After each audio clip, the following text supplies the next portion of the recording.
The stories you will hear are raw, real, and may involve graphic and triggering content by Promises Behavioral Health's rooted alumni community. If you are a loved one or struggling, have questions, or are ready to take the next step, call our admission center at 888-648-4098. Or visit us online at www.promisesbehavioralhealth.com. Our team is ready and waiting to answer the call for help. Welcome to this special episode of Rooted Recovery Stories. So excited to be here with you all again today. My name is Patrick Custer. I'm your host. Today we've got an extra special guest. I could not be more excited to introduce to you all Pubali. She's the Chief Administrative Officer at our company, Promises Behavioral Health. Welcome, Pubali. Hello. Thanks for having me, Patrick. Excited to be here. Absolutely. Well, we're going to kick things off and talk about your story. And I want to thank you because we're all being human, asking you to open up and share your vulnerability of Pubali the human, first and foremost, is a huge ask. So thank you for being willing. Absolutely. And I think every single one of these stories and conversations that we have has an impact that we'll never know, on the lives of individuals. So, and I'm really excited to get to hear your story as well and have this conversation. So. Wonderful. Yeah, Yep. Let's do it. All right. So, Pubali the human, I would love to hear where your journey started. All the things, family systems, you name it. Yeah. Let's kick it off where you'd like to start. Sure. Yeah. So I think what is super exciting about this is that, here we are, we work in the mental health and substance use space. All of us that are here at Promises are here because more or less there is some connection, right? Either personal, family, community. I'm no different, right? I have a very personal connection to the work that we do here. I'm excited to share that with you. I'm very open about it. It makes some people uncomfortable, but I think, for me, it's important for me to share. But, grew up, I was born and raised in Kentucky, in Louisville, Kentucky. I'm first generation Indian American. My parents came here from India in the 60s and 70s. I'm 43. I'm going to be 44 on my next birthday. Grew up in what I would describe a very normal, middle class, normal environment. We were not extremely affluent. We were fortunate. There was not a lot of the hardships so many people in our communities face. And as a first generation Indian American kid that was raised in that time frame, right? Born in 1979, raised in the 80s and 90s before I left to go to college in Boston. Most people that you'll talk to who are in my age group, raised by immigrant parents, will tell you that we were raised with really, really, really strict rules. I mean, it was very strict, very, very, I refer to it as iron fist, right? And that upbringing had an impact on me, right? So how would you say that differs from those that don't have the background of being, the first generation, coming from first generation parents? Well, that's a good question. It's a tough question. It's hard to answer without risking potentially offending or insulting. Oh, yeah. Okay. So yeah, in your experience, how would you elaborate and define what that looked like? Yeah. So, my household, I advertise it as I was raised in 1965, Calcutta, India. I was raised that way. I was raised the way that my parents were raised in India in the mid 60s or early 60s. And culture there at that time, extremely rigorous, right? I mean, every culture changes over time. But the accounts that I've heard from my parents, from my relatives, from other people from the Indian community that were born and raised in that city, in that place at that time, a lot of rules, especially for women, right? And, my parents were very progressive. My father in particular was very progressive, and, he had some very simple expectations of me. And I think that really leads into a lot of it, is that you couple the single expectation he had of me, and he was very open about it. It was very firm. You will be financially independent as soon as possible. And that doesn't mean that he's not going to take care of me and my parents. My parents both worked, both had great jobs. It was that I needed to establish myself professionally and professionally, academically, and personally as soon as possible, at the youngest age possible, so that they had the security and confidence in knowing that I was all set. Right. And that, I think, is a very, you asked a question earlier about what's quintessentially immigrant mindset. I think a lot of people I've met in my lifetime whose families are from other countries and they were born similar to me as a first generation, their parents are always saying the same thing. But I'm not going to limit that just to immigrants. Right. Sure. I mean, I know that across the globe, across everywhere, that you need to be independent. We need to know that you can take care of yourself. So, get on your own 2 feet as soon as you can. We're always here, and you have to do it in a certain way. And I think what many first generation Indian kids will tell you that are in my age group, because I'm telling you, it's very different now, depending on what generation you're from. They'll say that it was very prescriptive, right? It was very prescriptive for me. And what I mean by that is, I didn't have a lot of choices. There was no choices. So I laugh because, I give my parents 100% credit. I mean, anything that I've managed to achieve, and, the job I have today, my parents have, provided and created an environment for me to be successful. And I'm really grateful for that. And I'll share that, it was prescriptive. So, for example, there was no choice about what sports I played, right? I was given 1 or 2 to pick from because, hey, guess what? You can't play this, you can't play that. You can be a tennis player, because if you play tennis, maybe you'll become a professional tennis player. You're going to play a stringed instrument or the piano. You can choose your stringed instrument, but it really ought to be the violin or was it the violin, or did it end up being? No, it was the viola. It was the viola, so it wasn't like an electric guitar. It was very prescriptive, because they knew success to be a certain way, right? I mean, they grew up and they saw tennis players were very sophisticated to them, right? And my parents, and so they were like, if you're gonna play a sport, you're gonna play tennis. If you're gonna play an instrument, it really should be a stringed instrument, because maybe you can play at Carnegie Hall.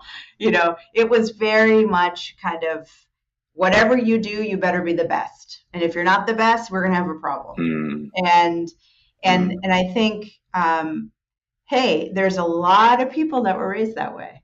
Immigrant and non-immigrant, that doesn't matter. Agnostic, and everyone handled it differently. And I think for me, it was, I became a compulsive perfectionist, right? A compulsive perfectionist, because I was explicitly told, if you're not the best at it, then we're going to have a problem. And, I was telling you before, Apollo 13, the real deal, Apollo 13, the famous quote, right? Failure is not an option. Failure is not an option. That's what I grew up hearing, right? So my father, my mother, very strict, wanted me to be successful. They didn't want me to endure the hardships they had to endure, right? It was always coming from a place of wanting the best. It wasn't abusive. It was just, that was the way, right? I have a question. Really rigorous, yeah. So we can talk about failure not being an option, but you're a human. So failure had to have happened at some point. Can you remember any example of, that sticks out in your head of when that took place for you, and what was there a consequence? How was it dealt with? Yeah. Well, I'm sure my mother, if she were here, she's not in the room with me, but my father passed away. My mother is still living, and she's awesome. I'm sure she'll tell you about every single failure. And I say that tongue in cheek. I remember distinct failures, right? And I remember distinctly how they were handled, and it was always the same. if I didn't get a perfect score, if I didn't get the 1600 on the SATs, which I didn't, if I didn't win the scholarship, which I didn't in certain cases, whatever, if I didn't win the tournament, if I didn't win the race, if, I was a swimmer as well when I was little, when I didn't win, there were consequences. I'll leave it there, right? There were consequences. And it was, I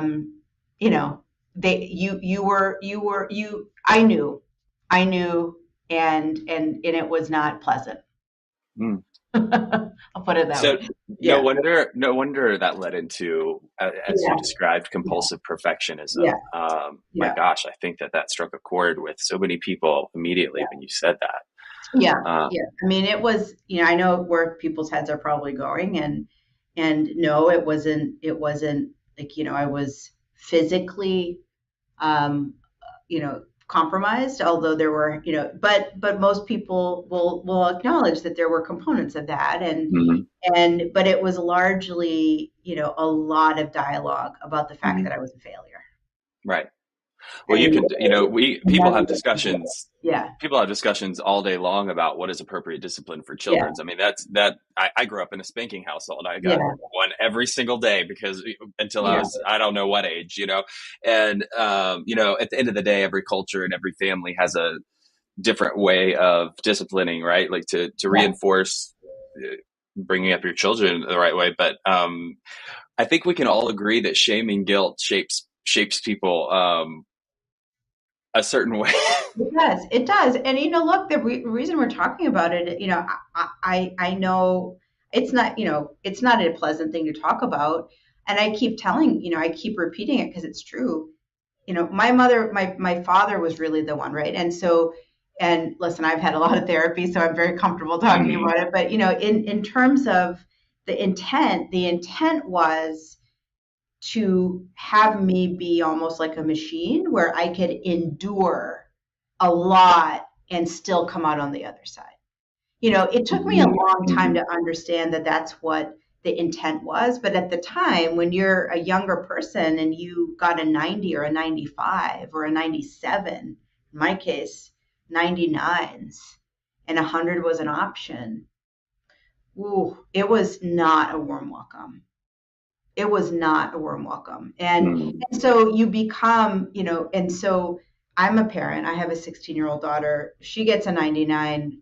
I'm going, hey, if 100's an option, we aim for the 100. But if we don't get it, we look at why and can we do better. But I was raised differently, right? And I understand it now. But there were consequences to me of that, right? The way that it was handled made me into a compulsive perfectionist, and it drove me to have other behaviors, right? Anxiety, depression.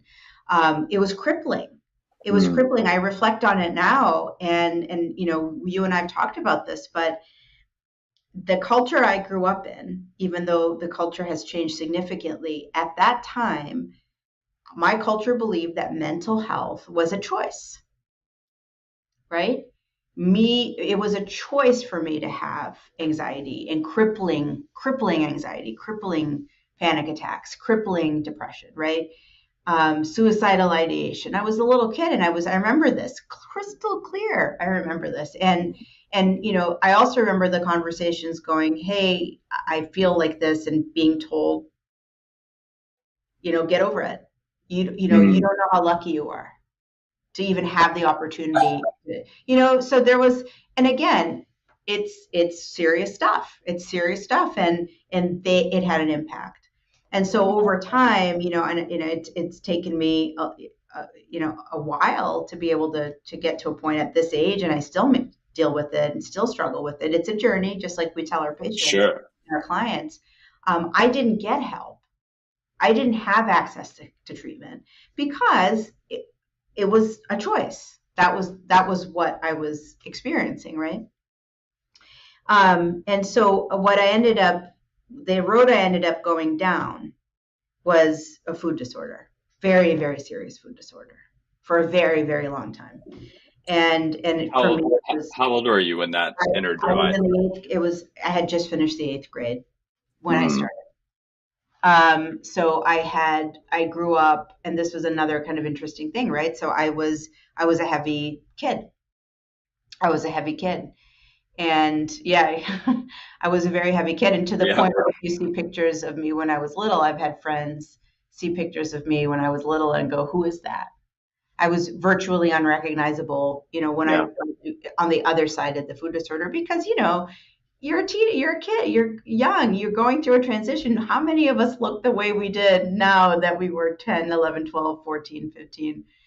And so I had the teeth were a problem, the skin was a problem, the weight was there, and it was creating for me as a perfectionist, as a compulsive perfectionist, trying to be the best at all times in everything, academically, socially, athletically, having those things happening with the skin, the hair, the weight. I wasn't where I wanted to be socially. I wasn't where I wanted to be athletically.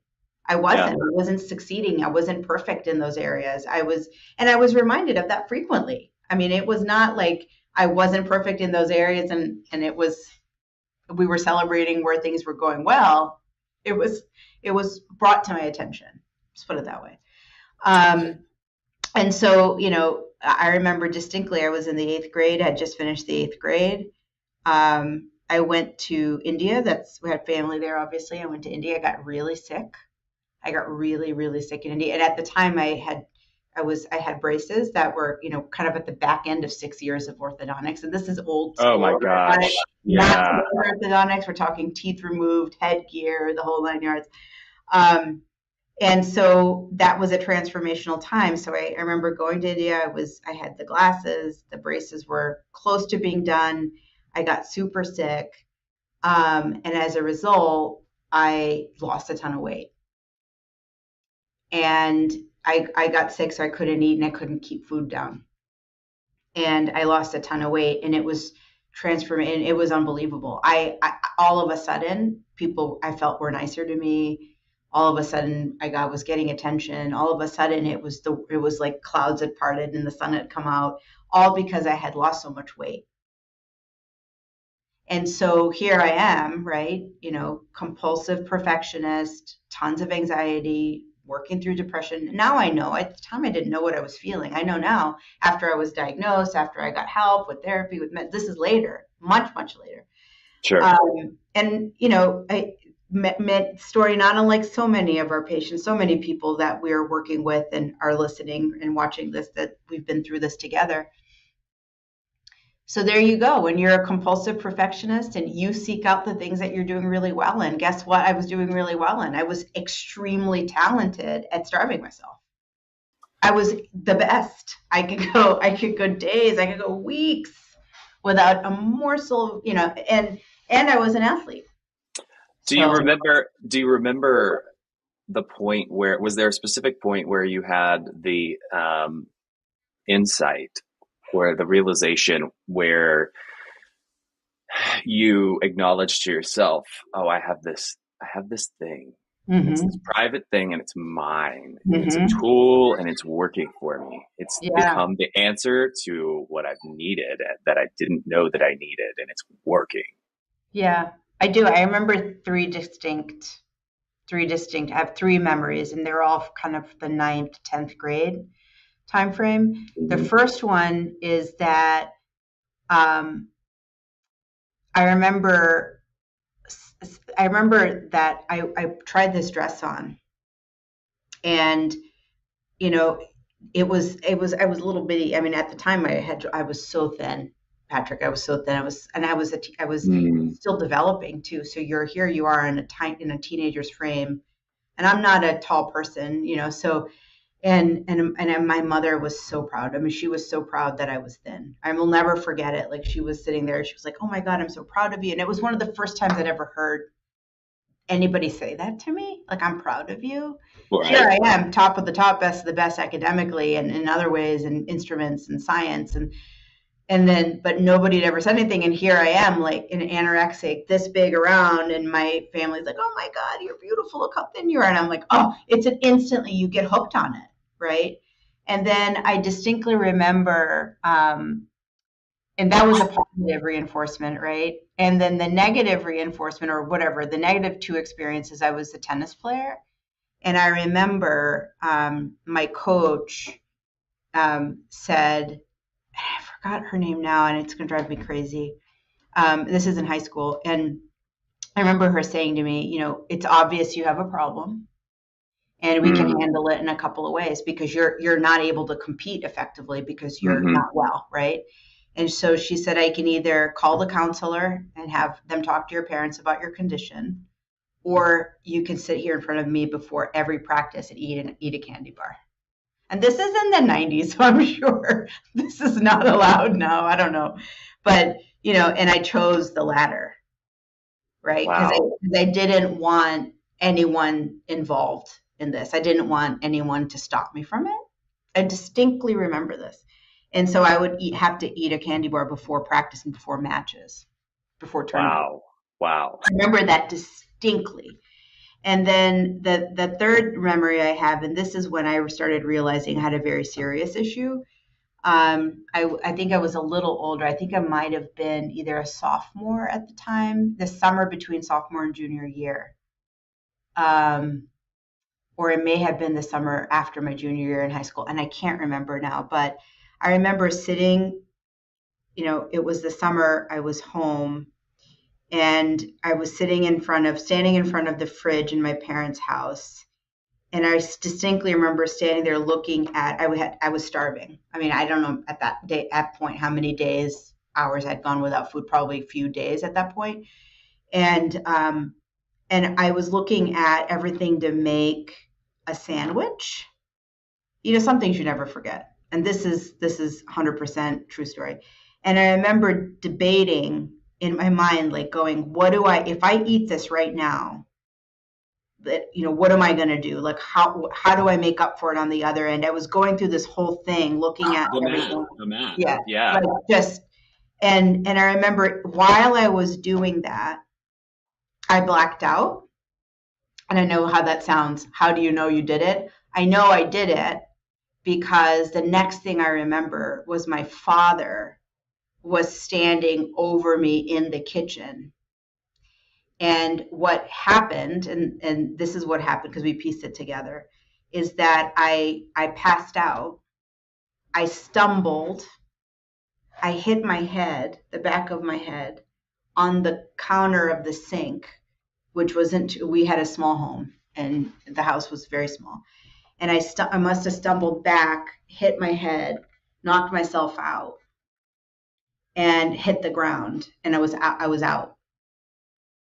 Wow. And my dad told me later he was calling me because he was a worry wart. Like, he was always worried about me. Always, where are you? What are you doing?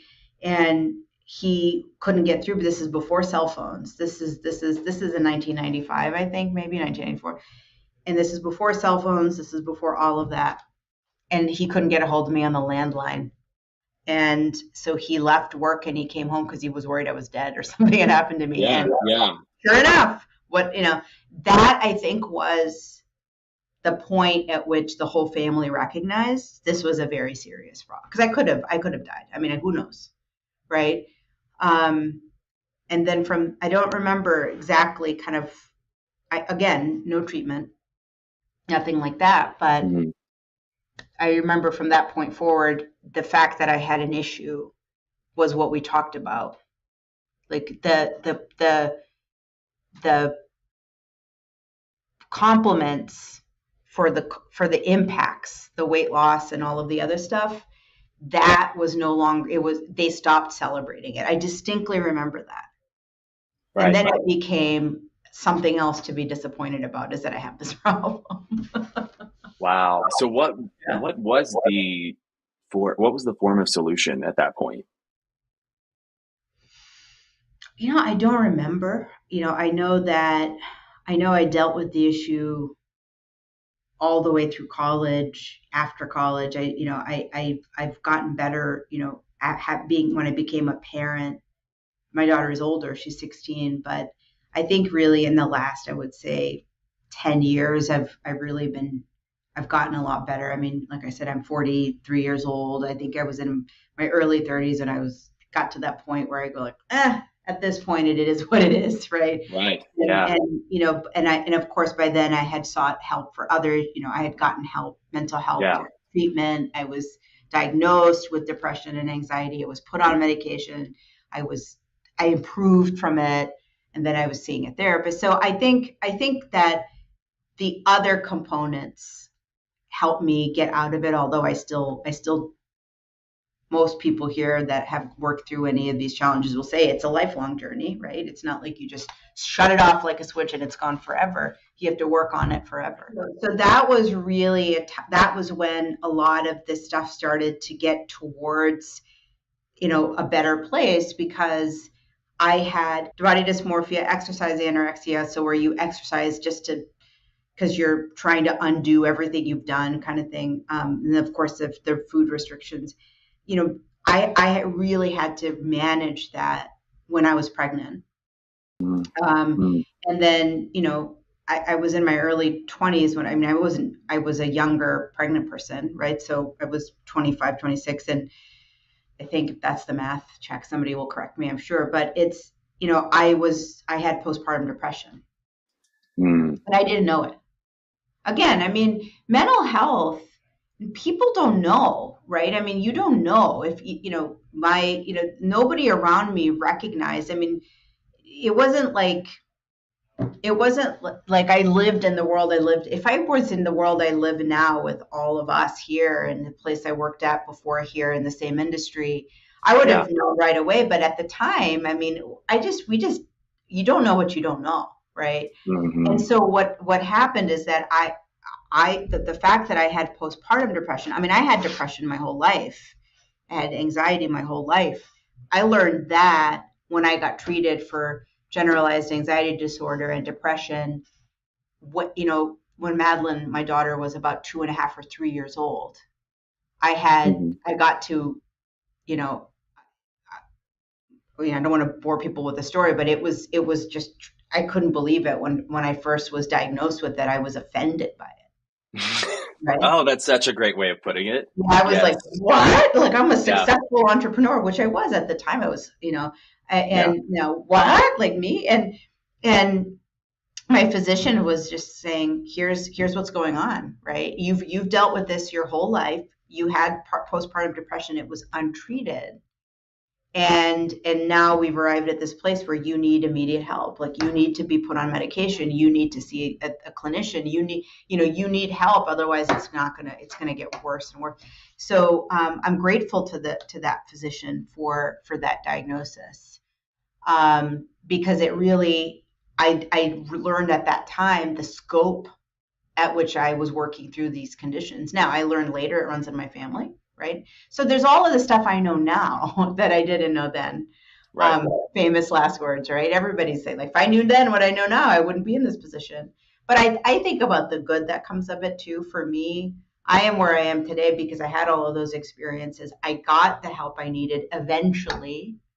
Yeah. And so it was really a combination of the treatment, being a parent, not wanting my daughter to experience what I experienced. Like, I was on anorexia and food disorder alert with that kid from the second that she was walking around, very cognizant of the stuff I was saying, to this day, it was just really important to me that I'm tough, but at the same time, because I want her to be successful, but there's no way I'm ever going to do that she's being raised very differently by me. Mm-hmm. So anyway, so I would say that is the motivation for me every day here is wanting to make sure people know, there's all of these, and this is totally random, but there's all these beautiful stories of people out there that, are doing things today to make sure that other people don't work don't experience what they had to go through, right. Whatever the challenges are. So yeah, it's important. I have a couple of just reflections on some of the themes that I heard through your story. And the perfectionism is one of them, but Mhm. how finding comfort and control in a place where you needed to, like the tender age of, what was it, Mhm. 14? Yeah, Uh, 15. yeah. Yeah. Yep. Um, you know, Obviously there was underlying anxiety and depression, the mental health. Some might reference, there's a lot of little T trauma along the way through the Mhm. developmental years, and you know everybody's stuff manifests in some type of behavioral or addictive pattern, Yeah. differently. And there's so many people, I won't say even just women. That's one thing that I think is so stigmatized in the United States, is that men don't have eating disorders, which is couldn't be further from the truth. It's Oh, there's so much stigma behind it being okay for a male to admit that they have an eating disorder. But we're talking about yours, and so but the theme there being that you were fortunate enough to have a family that came in and said, hey, like, this isn't going to be okay. Now that also set forth and reinforced this whole thing of, like, if you have an unhealthy coping skill that's serving you, make sure you keep it under wraps, because if you get caught, you're good, you won't be able to use it anymore. So yeah. but fortunately you continued on and were able to progress through life and live.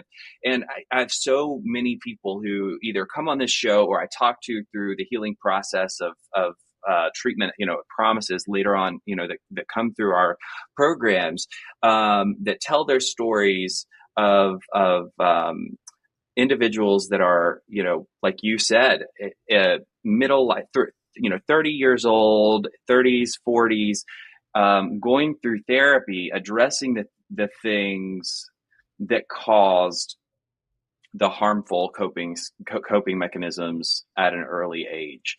And I think that being able to look at, speak out, get vulnerable, and say, I don't want this to not only don't want this to be my daughter, but I don't want this to be your daughter. And I don't want this to be your son. I don't want this to be your mom. And I don't want this to be your sister. And if my story can be one that helps to shine a light on that and helps something to click in yours or your family member's brain, to realize that there's hope and that it's not actually about the food.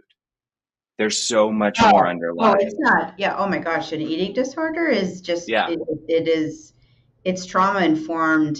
It's 100%. I mean, it's just like any other addiction, right? I mean, and I think there's many things to celebrate right now. What I'm reflecting on is the fact that here I am. I'm fortunate, extremely privileged to be an executive at this company. And here I am on camera talking about these otherwise really personal, really ugly realities of my past and present because, hey, I still deal with it. I still deal with it. I have a rough day. The first thing I think about is maybe skipping a meal will help and or I feel like I'm not feeling like I have my stuff together. It's the first thing I'm going to do is start to really just buckle down on my nutrition and put myself on a diet. That's the ugliness of the eating disorders resurfacing because I'm feeling stress and pressure, anxiety in someplace else. I've had to learn to cope with it. But here we are, and I've learned to overcome it to some degree. I also have people around me that help me support it, right? They don't beat around the bush. They don't shame me. They're just going, "Did you eat today? Did you eat today?" Right? And I think that's a testament to, and maybe that doesn't work for everyone, but what I appreciate is that I have people that are, because I'm open about it, they've volunteered to be partners in making sure I don't, let that get the better of me. But what I love about the absolutely. time we live in right now, right, is that we live in a time right now, and it wasn't always this way, Right. right? That people can be really open about their life's challenges, right? That people are not shamed for it. I'm not going to lose my job over this. I'm not going to get a phone call from the CEO who's my boss. Right. about this, going, I can't believe you got on the air and said all this stuff about I'm not going to get a phone call from my mom who's going to be like, I can't believe you embarrassed us. Like, none of that is going to happen. Our board of directors isn't going to call me and make me. Everyone recognizes in this space, especially, that we are all here for a reason. Something is motivating us to do this work. Yes. Right? And for me, it's the fact that I haven't worked through the challenges of substance use, but food is an issue for me. My weight is an issue for me. It is something I still do. Even to this day, I deal with it. Right. So anyway, I mean, I talk about it. I'm talking about it with you because I want people at our company to know, and at Promises to know, and the community to know, hey, don't think for a second that you see someone on the street and you're going, oh, they have all of their shit together. It doesn't work like that. It's so true. It's so true. And I think it's probably Brene Brown or one of the great thought leaders of our time that talks about how we've been raised in a world that says perfection is what brings approval and makes people like you, when only the opposite is true, is brokenness.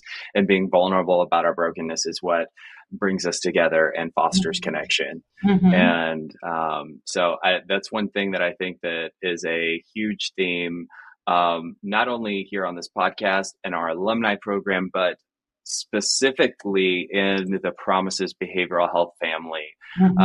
And when, it's the perfect segue to lead into, the tenets of what we practice as being such an important thing, not only in the lives of our clients, but our employees, and being this practice of being a recovery ready workplace. And being the brainchild, your brainchild, I would love for you to kind of talk about what that means and how we embrace and manifest that throughout our programs and our staff at Promises. Absolutely. Happy to. It is such a happy thing to talk about. So, all of this story about my story, which, it is what it is leads into the fact that, there are so many self-disclosed people in our organization here, Promises Behavioral Health, in the country, that are open about the challenges they're facing or have faced. And there's people that aren't. And from an employment standpoint, that's perfectly fine. I can't ask questions, and I won't ask questions. And as CAO, as a sidebar, I have several departments. I have the privilege of overseeing several departments for the system. HR is one of the 7 departments I oversee for the system. And I've been in HR professionally, and it's something I take very seriously. And so there's a lot of rules and policies around what we can and cannot talk about at the workplace, right? So for us, one of the things we take so much pride in is when we serve our clients and our patients, we are getting people often, and I'm just telling you guys this backstory, just I think it's important to set the table for it, right?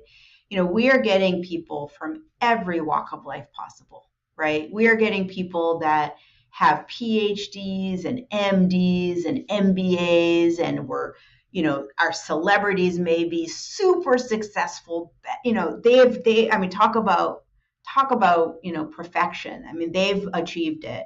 And we have people that are everyday people that are working through their days just like everybody else. Maybe they didn't graduate from high school. Maybe they didn't finish college. Maybe they've not been able to keep a job down. Maybe they're financially not as fortunate as other people, and everything in between. Parents, non-parents, you name it, right? Men, women, whatever, everybody. And the reality for us is that we're in the business of meeting people at a time when they're really suffering, really working through a lot of difficult things, maybe not the best version of themselves, right? And then we work with them, and then when we're finishing our journey with them, they're going back and they are a better version or the best version of themselves. And it's a beautiful thing. So we give that second chance opportunity, and they're giving themselves that second chance opportunity. So naturally, or third or fourth or fifth in some cases or more, right? Yeah. And so we want to recognize ourselves that if we're giving our patients and our clients that beautiful privileged gift partnership with us, we should be doing the same thing for our people that work with us, right? To the best of our ability, because it's not always easy either on the employment side to do that. So we can talk about that.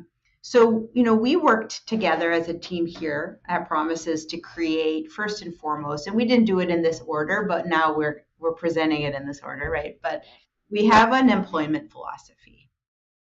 So we are showing up on the employment market as a company that's hiring people for all kinds of jobs all across the country, right? And we say that, we take pride in having 3 tenets of our philosophy. The first tenet is that we're a culturally competent organization. And cultural competence is another way also of saying diversity, equity, inclusivity, right? In short, it says that every single person that works at our company is bringing a unique life experience or experiences, story, background to the table, right? And sometimes what makes us different from one another is not easy to see. And I think one of the most important things about being in an inclusive and equitable environment is to recognize that just because you can't identify it doesn't mean it's not there. And it's when we assume that everything is obvious and we should be able to tell that we become closed-minded, that we become not an inclusive environment. So we identify as a culturally competent environment that celebrates and encourages our workforce to feel that they can come to work as who and what and when and everything that they are. Everything that you are, because those experiences, those stories, that background, that culture, that language, your sexual orientation, your religion, whether or not you're a veteran, whether or not you have disability status, whether or not you have 2 moms, 2 dads, no moms, no dads, anything at all of that is who you are, and you're bringing that experience to work, and that's a part of our secret sauce, right? Because culturally competent people are coming to work as their best selves. Yeah. And they're working in an environment where they're celebrating other people for the same thing. And guess what happens in healthcare? Our patients are also unique.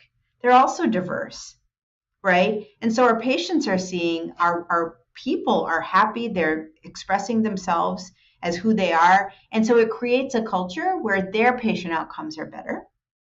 Our people are happy.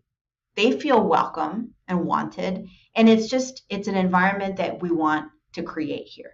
Respect, affection, appreciation, right? Absolutely. I think that's the first tenet. The second tenet, well, let me jump to the third, because the recovery ready is the third one. And really that's what we're here to talk about. So the third tenet is the fact that we weigh competencies as the same as behavior. And let me give you an example of what that means.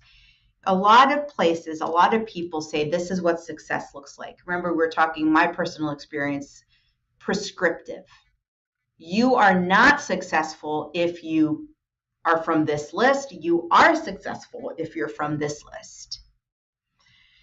The reality is, in the workplace, there are people that come into our organizations as candidates that may not have the standard, widely accepted social construct informed definitions of success, right?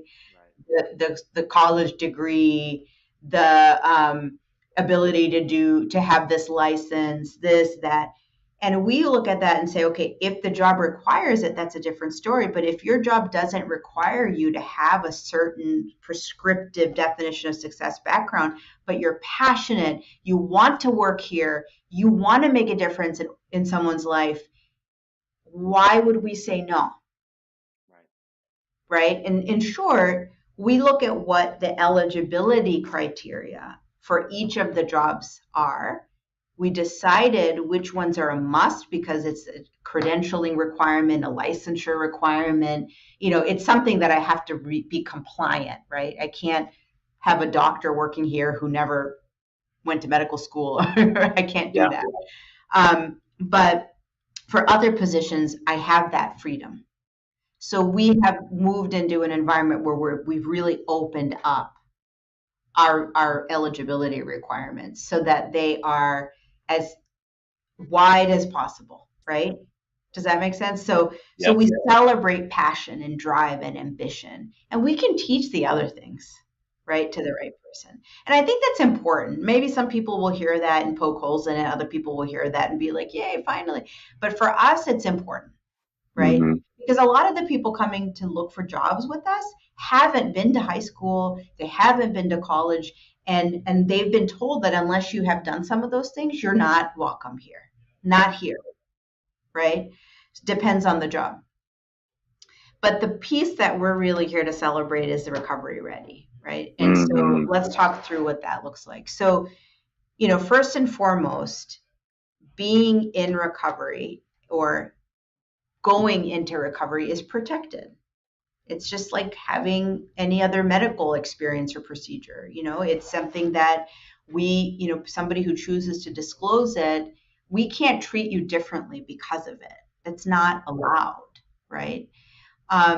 So one of the things we have as a part of identifying as recovery ready is that if you tell us that you have recently come out of treatment, and you don't have to, you can't, we can't ask you, and you don't have to volunteer it, right? That's the way it is, and that's good. But if you do tell us that, we're going to focus on the eligibility requirements for the job, and we're going to focus on your ability to perform the duties of the job. We're not going to get stuck on the other parts, right? And part of the process of being eligible for a job or, being able to fulfill the job requirements may involve us having a conversation about whether or not you feel that right now you've come out of treatment so recently that this is going to be harder, or there's elements of this that may compromise your journey. That's a decision we're going to make together, right? But we're not going to we're not going to determine your eligibility based on that piece of information should you disclose it. All right. Heck yeah. So that's a really, really important part of being recovery ready, is that we look at the person who self-discloses and says, I got out of treatment, I've been sober for a year, or I've been, a healthy eater, or I've come out of the intimacy, recovery program, whatever, at a different facility, and I'm ready to make a difference. We're going to say, yay, let's talk through what we need to do, and is it going to work or not work for you and for us.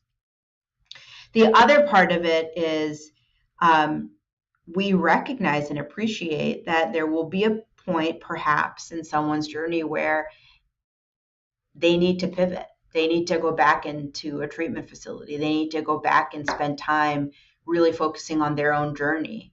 And so we want to create an environment openly where people feel safe to go to their supervisor, to go to their HR manager and say, listen, I've had a bit of a setback.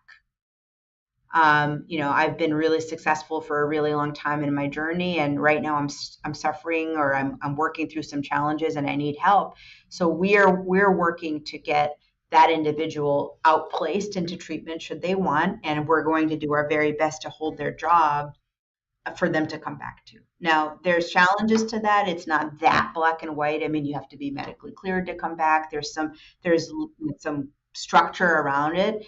But what we're telling people is that we don't want you to feel like you can't tell people that you need help.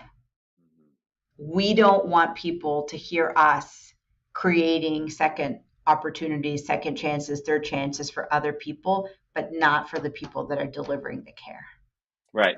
What I hear, I hear you use this term all the time, and I'm going to throw some words in your mouth here. Correct me if I'm wrong, but what I feel like this whole initiative, if you were to sum it up, is that as an employer, we're coming together to partner with the employee when it comes to, if you choose or if you don't choose to disclose, your certain battles that you live with, like you and I, Yeah, that we are partnering with you in every way, shape, and form. We have outfitted ourselves as an organization to be one that is providing a safe environment and safety and support from the leadership all the way down that the absolutely. structure. Yes, yeah.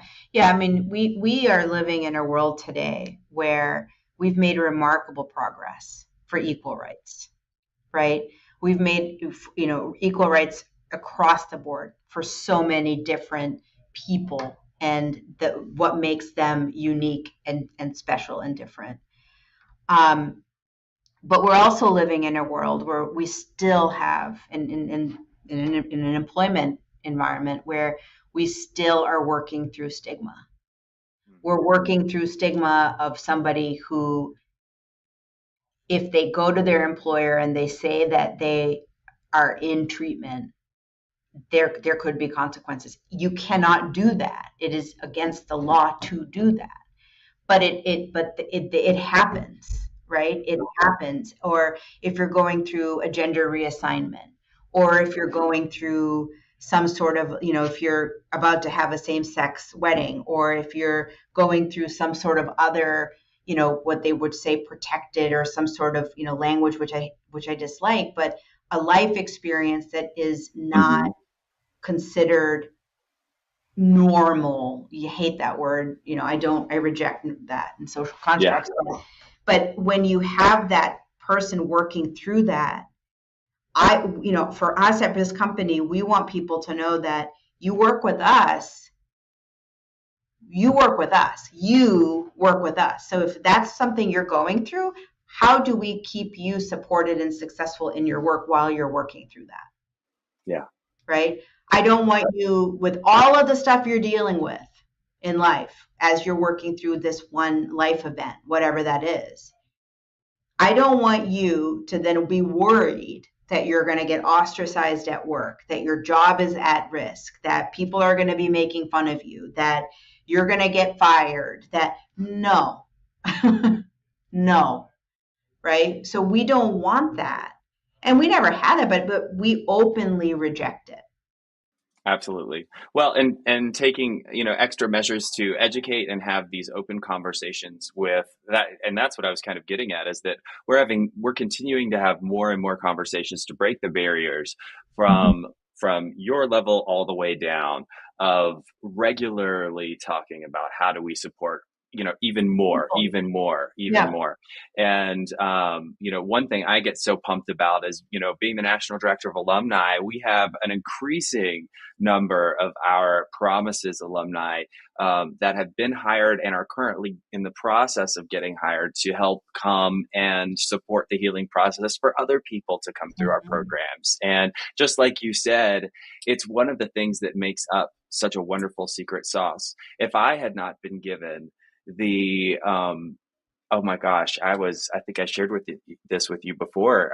If I hadn't been given the opportunity I went to treatment in a country, out in the country somewhere. And they, unlike what is still very prescriptive in our industry, they were willing to hire me at a much earlier stage in recovery.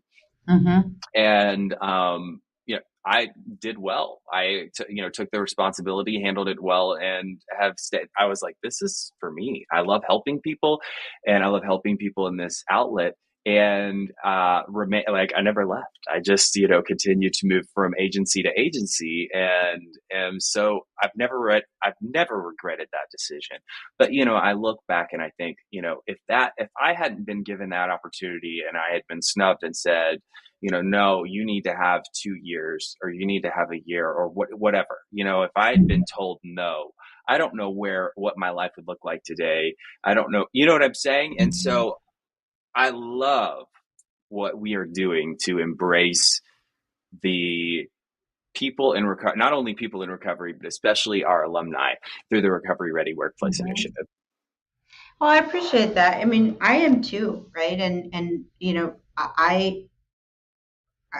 I hate to say I so much. We try very hard to not say I, me, or my. I mean, it's a we, it's an us. But for personal reasons, equality and equal access is extremely important to me.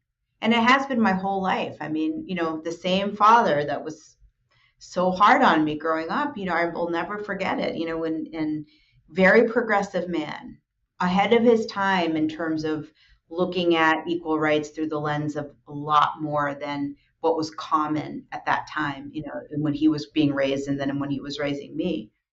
And he had said to me that, you are going to face adversity your entire life. It is not something you can choose. It will happen to you. You're a minority female. You're a minority female. You are, you look different. You have a different name. No matter how good you do, there's going to be people that will look at you and they will listen to your name and they will immediately disqualify you. Immediately, because to them, in order to be successful or to be welcomed or whatever, you have to look a certain way and you don't look it.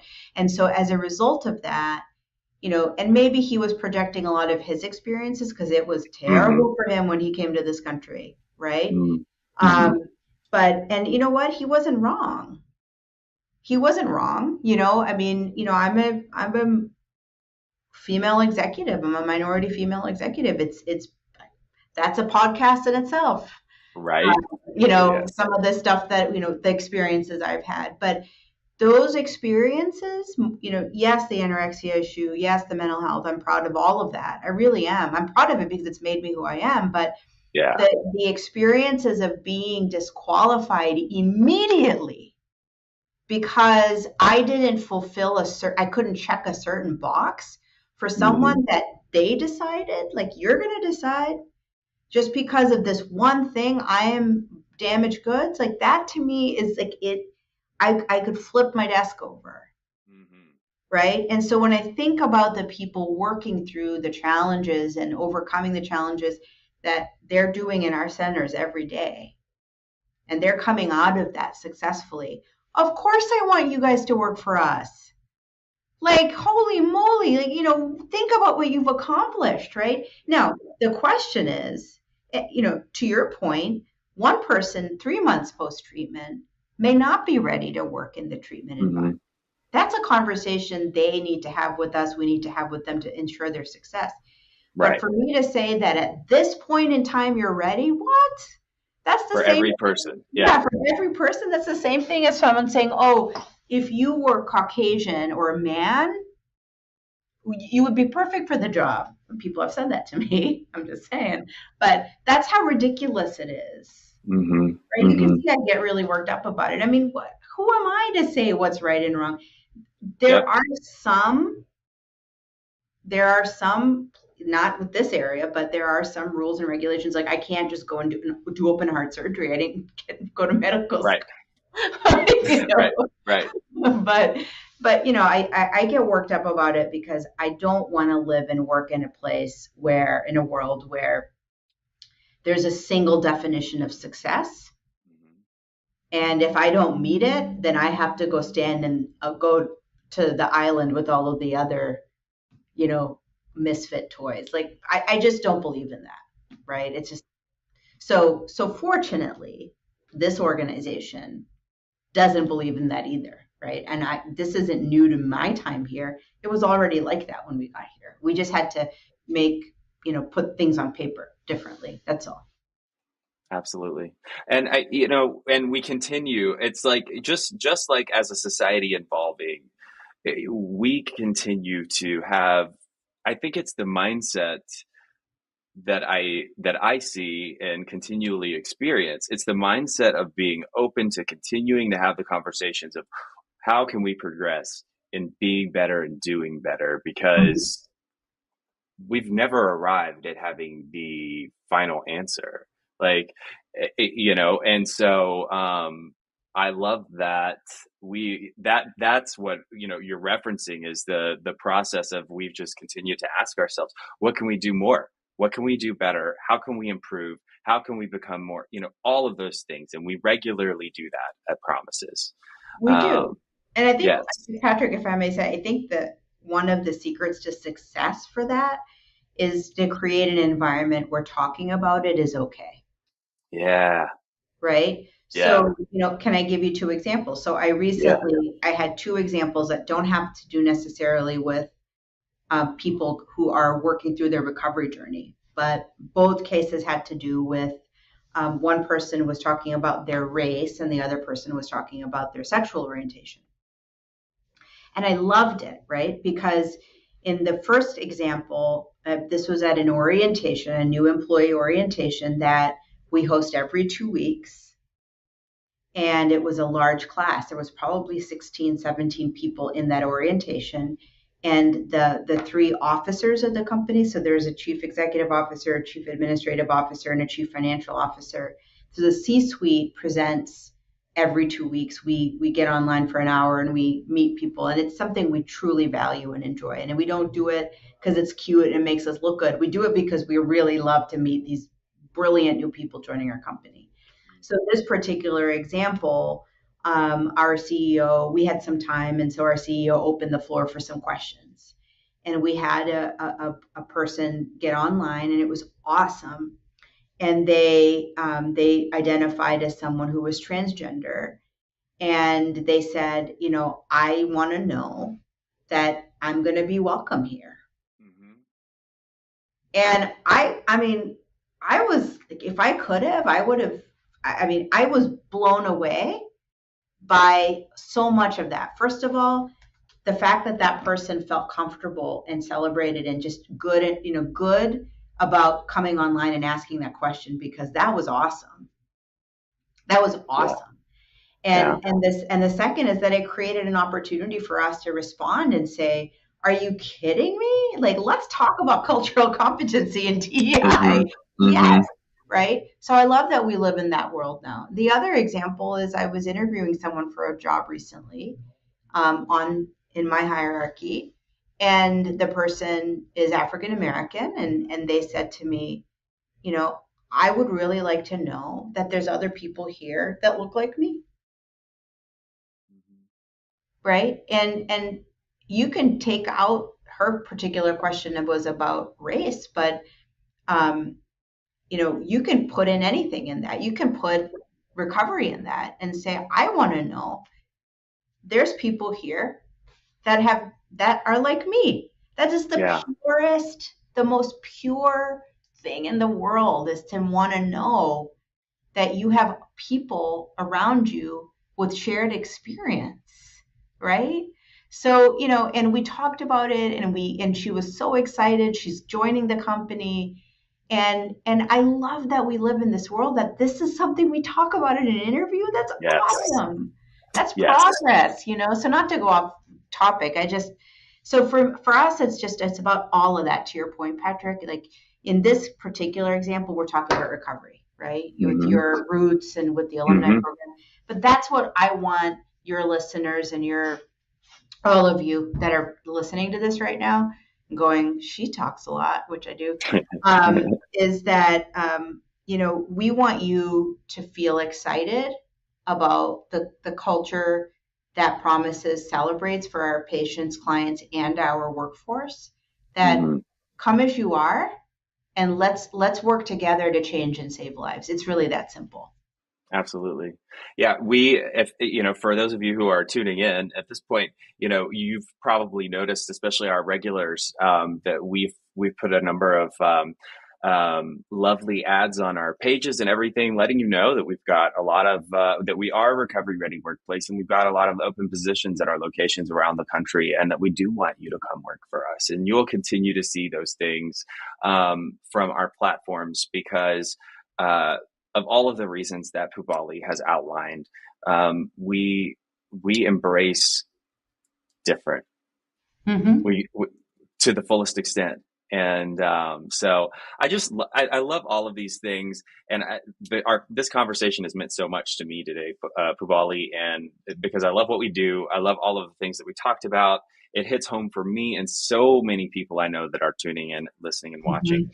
Mm-hmm. Was there anything else that we didn't touch on that you wanted to mention before we close out the segment today?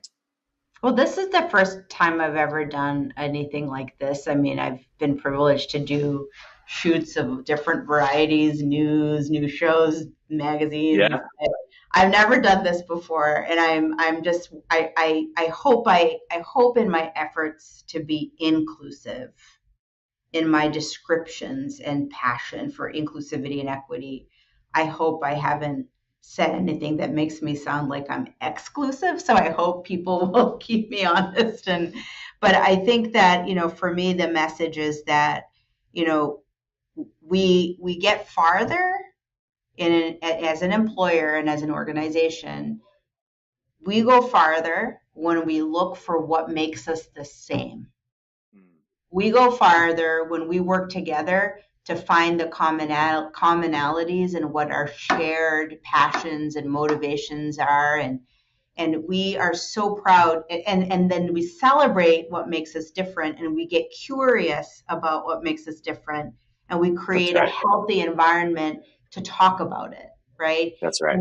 And how does that translate into successful business? How does that affect and positively impact top line, bottom line, all of the really businessy stuff that I have to deal with when I'm not excited about talking about DEI and cultural competency and all of this awesome human capital stuff, is that, when people are successful personally and professionally, the business wins. Yeah. Right? And that's just, and then the customers and the patients and the clients, in our case, the patients win. So I guess my parting thought is that, we are so proud to be in the behavioral health space and create this environment for people to heal and recover in and then to work in. So lucky to be here. And I welcome more conversations about all this stuff, right? I think there's not enough. I think we should keep going. Absolutely. And we will. We will. I think we're forging a path. And I can't wait. I'm so excited to see where it goes.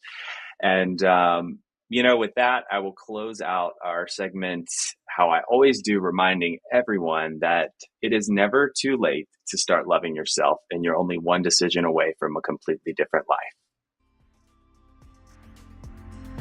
For more information on today's episode, check out the show notes. Recovery Stories is brought to you by Promises Behavioral Health's rooted alumni community. If you or a loved one are struggling, have questions, or ready to take the next step, call our admission center at 888-648-4098. Or visit us online at www.promisesbehavioralhealth.com. Our team is ready and waiting to answer the call for help. Whether you're watching on YouTube, Facebook, Instagram, or listening on Spotify or Apple Podcasts, please share with your friends. Follow, subscribe, and leave us a review. We are grateful for you and hope that you have been encouraged by today's episode. As always, remember you are only one decision away from a completely different life, and it is never too late to start loving yourself.